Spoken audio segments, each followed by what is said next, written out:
It's May 3rd, 2025, and I just finished reading The Lost Princess of Oz by L. Frank Baum. And again, this is in a series called The Wizard of Oz Collection. And every time I've been showing this beautiful box set, this nice graphics on there. So again, I'm neck deep in this. I'm on this is the 11th book. I'm about to start the 12th. There's a total of 15. And the last one was not written by L. Frank Baum. It was, I believe, a fan or somebody that kind of took over for a spell. And again, there's been a lot of Oz books written by a lot of people. This one's pretty good. It gets a little bit repetitive in the mission, but the fun part about it is that Dorothy is deeply involved in this book. It's not all side characters. And the thing I get out of this is that L. Frank Baum, who seemed like he was in a funk there for a spell, kind of got his mojo back, and it seems like he got his joy for the Oz story line in general back. And I could feel it. It just feels he's more positive, and he actually enjoys the characters more, it feels like. But this is very similar. It was real interesting. It took me till the end to realize it, that it's a lot like Harry Potter's last books, the last two books that were kind of like one big book, where the bad guy is trying to get Horcruxes to do his super magic spell or whatever. That's basically what's happening in this. And it was written, I don't even know how many years, 70, 80 years before Harry Potter, but it's very similar. So they have a few magical objects that are disappearing from across Oz, and they're kind of bizarre objects. I won't tell you, other than one, there's a emerald, or not, I don't know if it's emeralds, but there's a jewel encrusted dishpan that disappears.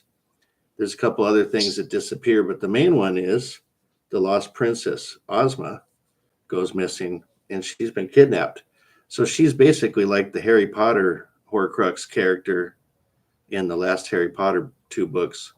So that part was really cool because it is groundbreaking, perhaps, and a basis in theory for what came later. It became, again, very popular in modern times, semi-modern times now, I guess. Even Harry Potter's starting to get a little bit old. But I had fun reading it. It was a little repetitive, but it was fun.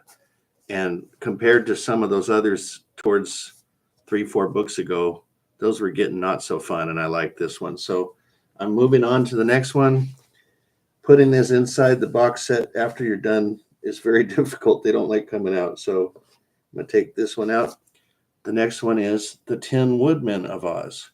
And I will tell you that sometimes these covers are not really, and the titles, they're not reflective of the actual story. But this frog guy is pretty prominent in the story too.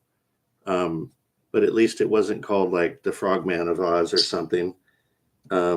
He does not, I believe, I don't see one in here. The Magic of Oz, Glitter of Oz, and the Royal Book of Oz. Yeah, there's nothing named after this frog guy. He's just pretty prominent in the story. So that was book 11. I'm on to book 12, The Tin Woodman of Oz. And as usual, this will be in my book review folder. So if you wanted to see one of many book reviews, they're not all children's books. There's a lot of serious literature in there.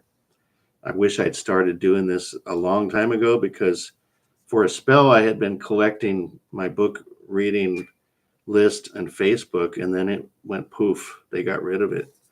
So a lot of the stuff I read after I just recently retired in 2015, I don't have a record of it, but a lot of that stuff, I have it ingrained in my brain. I read all the Edgar Allan Poe's and H.P. Lovecraft and H.G. Wells, and a lot of the old classic literature stuff that I read.